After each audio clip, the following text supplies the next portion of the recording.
What's going on, everyone? Welcome back to the channel. It's your boy, Dead on Dave, and we are here for yet another Wrestling Reportedly, and this time it's a singular-focused Wrestling Reportedly. That's right, singular-focused, because this whole situation with Paige is spiraling, much like the perception of her life right now. I mean, look, I understand people are going to be fanboys to Paige or whatever, and they're going to be always supportive, and they should, and that's great.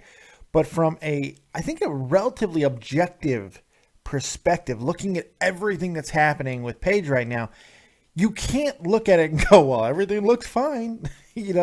From her getting with Alberto Del Rio while he was still married, to the weird actions of her and him when they first got together with the ambulance that ended up having to show up outside of Raw, but nothing was really explained. She was handcuffed. There was some kind of incident, to the first suspension where they both got suspended for the wellness policy, to him leaving, to her staying when it looked like she was going to be parting ways, but then she ended up staying.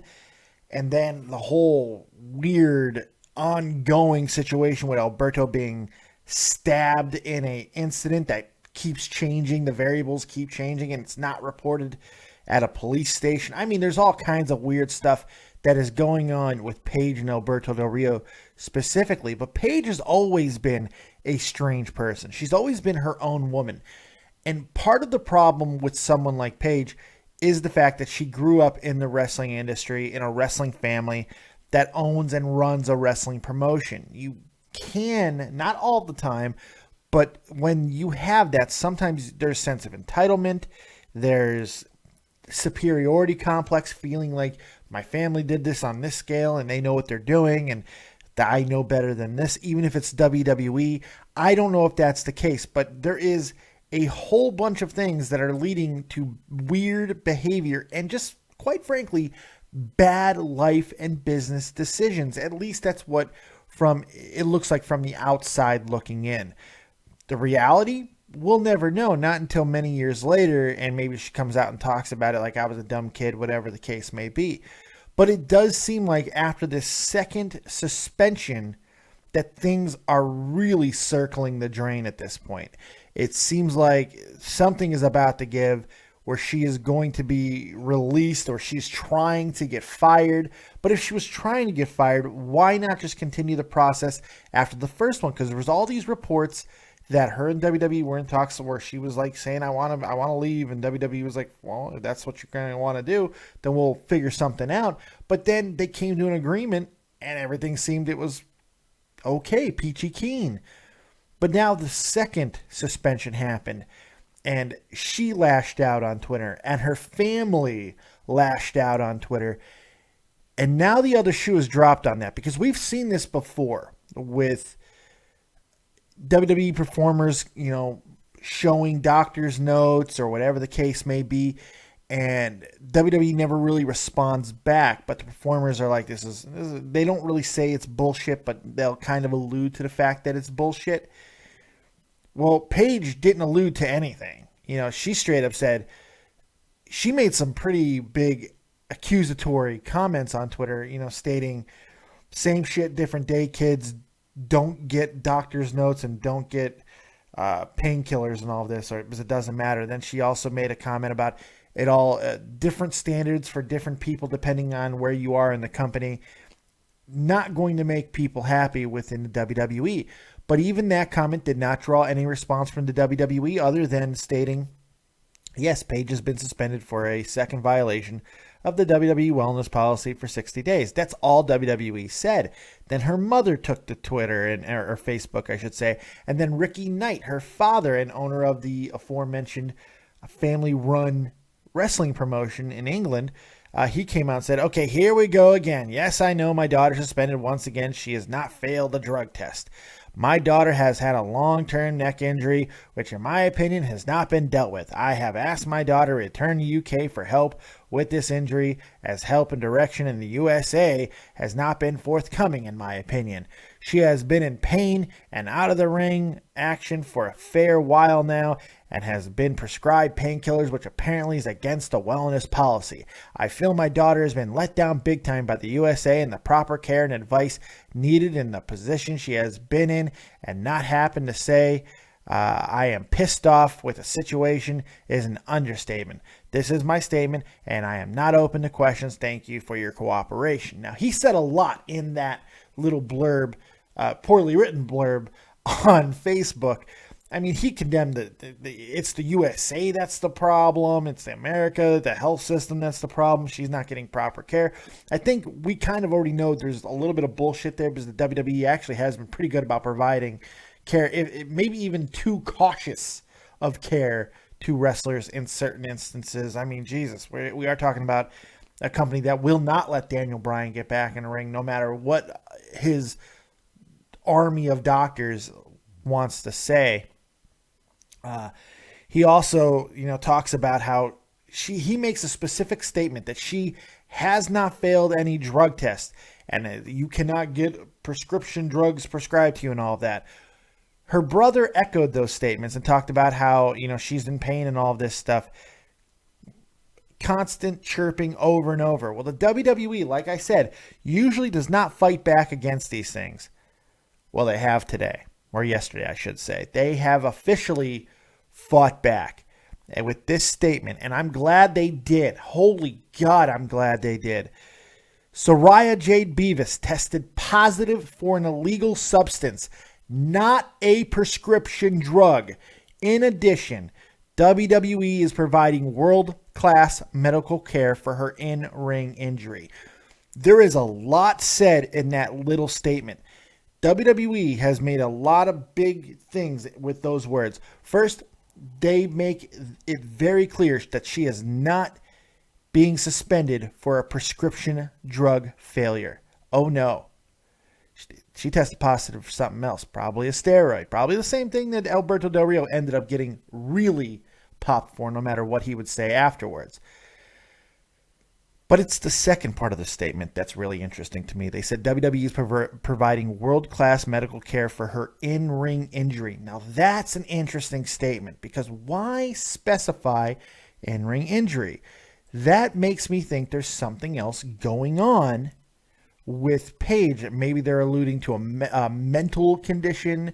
Maybe they're talking about other things that she is not getting taken care of within the WWE. We don't know. But that WWE doesn't do things just to do them.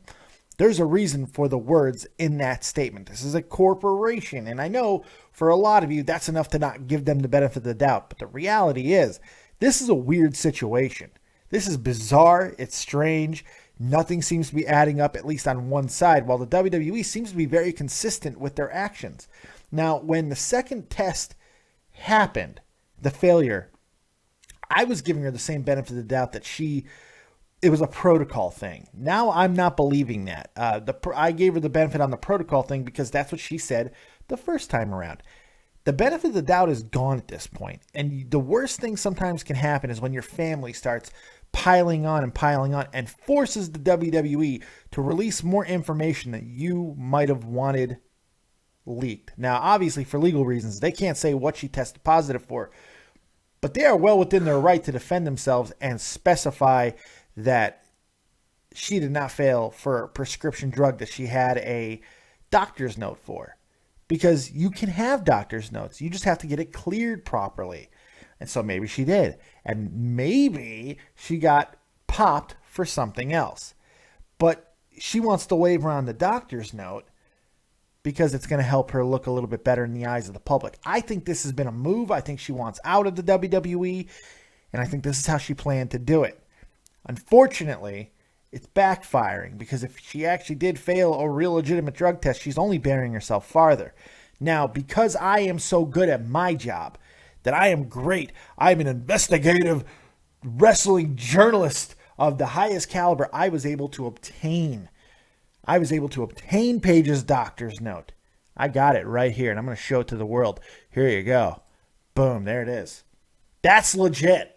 That is a legitimate doctor's note if I've ever seen one. This is some legit things here, people. If you cannot question the validity of that doctor's note, it says doctor on it. It says it. That is 100% true. What's happening right there. There can't be satire there. There's no way that that could be taken anything other than 100% serious. Let's look at it again because let's scrutinize it. Look at that. It says doctor. It says it. It says the words doctor. She's good. She's fine. She'll be just great. The reality is this whole thing is ridiculous. It really is. And it's unfortunate that somebody who is as talented as Paige is, because she is. She's so talented. She's great at what she does. But sometimes you just make bad life decisions. Now, I'm hoping she's going to get some shit figured out. I really do. But she's got to get her family under control. She cannot allow them to continue to make this worse. Unless, of course, this is the plan. Which to me, I know conspiracy mind, it seems like it is. It really does. But the WWE finally standing up, putting up their dukes and saying, no more. We are going to set the record straight. And I feel they did a very good job without burying her too much. They just set the record straight on their end. So good on WWE.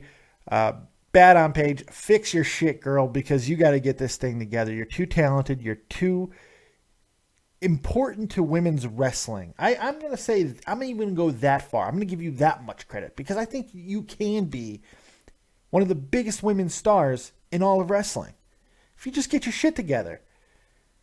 As Morty from Rick and Morty says, get all your shit together. Pile it up, put it in a backpack, take it to the shit store and sell it, or put it into a shit museum. I don't care what you do. Just get your shit together. Get your shit together. You know, that's all you got to do. And I hope she does. And WWE, good on you for finally fighting back against a talent that is burying you in the public eye. Jesus, man, I wish you would do more of this. I understand that some people don't like the fact that they release the suspensions, but when they do, all they say is they're just informing the public. And you know what? That's something you kind of have to do as a publicly traded company. You've got to inform the public and your stockholders, your shareholders, whatever the case may be, of what's going on with your talent. That's a big part of the reason why they even started doing it. So it all makes sense to me. And I think that you have to get out in front of these things. You have to say them, especially when crazy ass shit that is not true, in at least that's what it seems like at the moment, is being put out there. Setting the record straight is not a bad thing. Defending yourself is not a bad thing. So good on you, WWE, in this case. I'm sure a lot of people are going to be upset at you for it, but you know what? Good on you. Anyway, that's all I got. Thank you for watching this episode of Wrestling Reportedly. I know it was just a single topic this time, but it's a good topic. So tell me what you guys think. Hit me up in the description box. The comment section. The comment section. That's where you put comments. The comment section. Also hit me up on Twitter at ThatOnDaveV. Check me out on Facebook. I'm everywhere. I'm blowing up, folks. Make sure you hit the like button and subscribe to the channel. Also, check out my buddy Sal Lomedico. If you are a fan of KAIJU, that's right, the Japanese super monsters, Godzilla, Mothra, Rodan, all of those guys. If you're a fan of that, my buddy Sal Lomedico, he started the world's first ever KAIJU box, the first ever monthly subscription box dedicated to KAIJU, and is getting off the ground at Indiegogo. Go support it. I'm going to support it because I love monster movies and I love Godzilla. So go check it out and support that growing entrepreneur, okay? Thank you guys very much. Make sure you're checking out everything that's on the featured channels list on the beginning of the page. We got some great channels there. Make sure you check them out. And that's all I got. Thank you very much for joining me. Like, subscribe, and share. And as always, if you don't have talent, have talented friends. And keep it copious, folks. Peace.